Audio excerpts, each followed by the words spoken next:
కూటమి ప్రభుత్వం ఏడాది పాలన పూర్తి చేసుకున్న సందర్భంగా 3 పార్టీల కార్యకర్తలు పలుచోట్ల సంబరాలు చేసుకుంటున్నారు.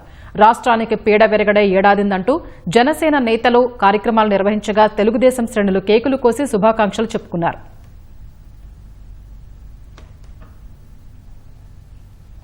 వైసీపీ చేసిన విధ్వంసం నుంచి రాష్ట్రాన్ని ఏడాది కాలంలోనే వికాసం వైపు నడిపించామని మంత్రి డోలా బాలవీరాంజనేయ స్వామి అన్నారు. ఇది వైసీపీ అరాచకాలకు పాడికట్టి కూటమి ప్రభుత్వానికి పట్టం కట్టిన శుభదినమని తెలిపారు.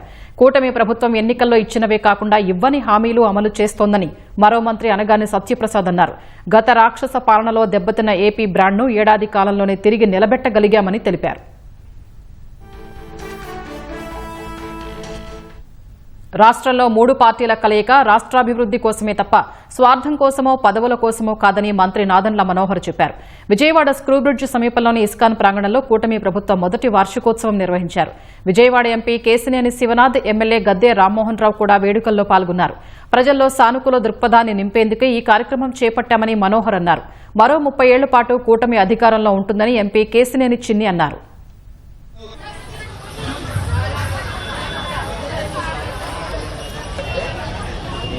మనకి సంక్రాంతి, దీపావళి అన్ని ఈ రోజు.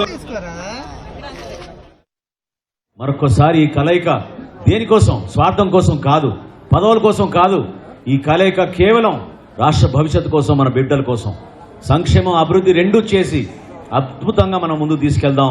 దానికి మీరందరూ కూడా ఆశీర్వదిస్తారని, ఓపికగా చేసే ప్రతి కార్యక్రమంలో కూడా మీరందరూ భాగస్వాములు అవ్వాలని మనస్ఫూర్తిగా ప్రతి ఒక్కరిని కోరుకుంటూ చక్కటి కార్యక్రమం ఏర్పాటు చేసినందుకు వాసుకు, ఇక్కడ ఉన్న కార్యకర్తలందరికీ కూడా నేను ప్రత్యేకంగా ధన్యవాదాలు తెలుపుతున్నాను. కుటుంబంలో చిన్న సమస్యలు వస్తేనే తట్టుకోలేని పరిస్థితిలో ఇవాళ గౌరవ ముఖ్యమంత్రి నారా చంద్రబాబు నాయుడు గారు కానీ, మన గౌరవ ఉప ముఖ్యమంత్రి పవన్ కళ్యాణ్ గారు కానీ ఇంత పెద్ద కూటమిని ఏ సమస్య లేకుండా తీసుకెళ్తున్నందుకు వాళ్ళకి చేదోడు వాదోడుగా ఉన్న నారా లోకేష్ గారికి, నాదెండ్ల మనోహర్ గారికి అందరికీ కూడా పేరు పేరున ధన్యవాదాలు తెలుపుకుంటూ ఈ కూటమి మరిన్ని 30 సంవత్సరాలు పైగా ఇదే విధంగా రాష్ట్రాన్ని పాలించే విధంగా ఉండాలని మనం అందరం కోరుకుంటూ ఈ సుపరిపాలనతో ఈ రాష్ట్రం ముందుండాలని అందరికీ కోరుకుంటున్నా. రౌడీ షీటర్లను నగరం నుంచి బహిష్కరించినట్లు జగన్ను రాష్ట్రం నుంచి బహిష్కరించాలని తెలుగుదేశం సీనియర్ నేత బుద్దా వెంకన్న విజయవాడ పశ్చిమ ఎంఆర్ఓ కార్యాలయంలో వినతి పత్రం అందించారు. పక్క రాష్ట్రాల్లో ఆస్తులున్న జగన్ అక్కడికే వెళ్లాలని డిమాండ్ చేశారు.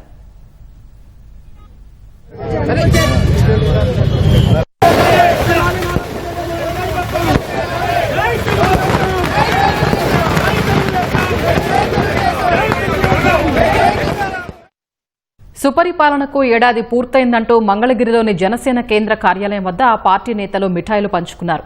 పార్టీ కార్యాలయం ముందు వీర మహిళలు రంగవల్లులు వేశారు. జై జనసేన అంటూ నినాదాలు చేశారు. జగన్ పాలన నుంచి రాష్ట్రానికి విముక్తి లభించి ఏడాది పూర్తయిందంటూ ఓటర్లకు ధన్యవాదాలు తెలిపారు.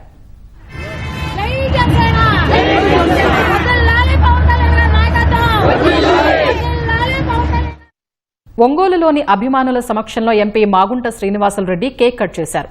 త్వరలోనే మహిళలకు ఉచిత బస్సు, తల్లికి వందనం పథకాలు అమలు చేయబోతున్నట్లు చెప్పారు. రాష్ట్రం విడిపోయి చాలా వెనుకబడి ఉన్నది. ఈ గడిచిన 5 సంవత్సరాల కాలంలో అభివృద్ధి ఎంతో కుంటుపడిపోయింది. అందువలన ఈ రాష్ట్రాన్ని బాగు చేయాలనంటే ఢిల్లీలో మోడీ గారు ఉండాలి. అదేవిధంగా ఆంధ్రప్రదేశ్ చంద్రబాబు నాయుడు గారు, పవన్ కళ్యాణ్ గారు ఉండాలని ఒక నిర్ణయంతో ముందుకు సాగిస్తూ ఇందుకన్నీ కూడా ఒక రూపకల్పన కల్పించేదానికి మన యువ నాయకులు, విద్యాశాఖ మంత్రులు లోకేష్ బాబు గారు కూడా ఎంతో ఆలోచనతో ఈ ప్రక్రియను కూడా జరిపిస్తూ 2024 సంవత్సరంలో జరిగిన జనరల్ ఎలక్షన్లో అఖండ విజయం అనేది సాధింపజేసి ఇవన్నీ ప్రజలు పట్టం కట్టారు. స్ట్రైక్ రేట్ అంటే 94%.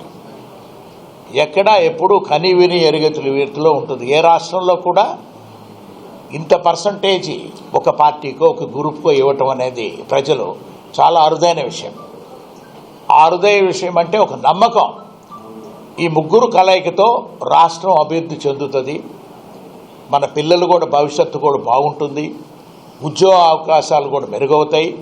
పారిశ్రామికంగా కూడా అభివృద్ధి చెందుతుందని ఒక నమ్మకంతో ఓట్లు వేసిన ప్రజలందరూ కూడా అందులో భాగంగా ఒంగోలు పార్లమెంటరీ నియోజకవర్గానికి మాగుంట కుటుంబానికి వారు విజయం చేసినందుకు ప్రత్యేకంగా ప్రకాశం జిల్లా ప్రజానీకానికి అందరికి కూడా మాగుంట కుటుంబం తరఫున నేను హృదయపూర్వక నమస్కారాలు కూడా వారందరికీ కూడా తెలుపుతూ, రాష్ట్రంలో 5 ఏళ్లు విధ్వంసం చేసిన జగన్ ఏం మొహం పెట్టుకుని వెన్నుపోటు దినం చేస్తున్నాడని టీడీపీ ఎమ్మెల్యే ఎంఎస్ రాజు నిలదీశారు.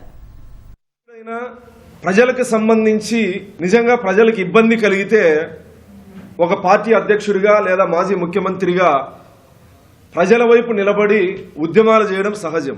కార్యక్రమాల పేరు కూడా ఏ నాయకుడైనా ప్రజలకు దగ్గర అయ్యేందుకు కార్యక్రమాలకి పేరు పెడతాడు. ఏ నాయకుడైనా.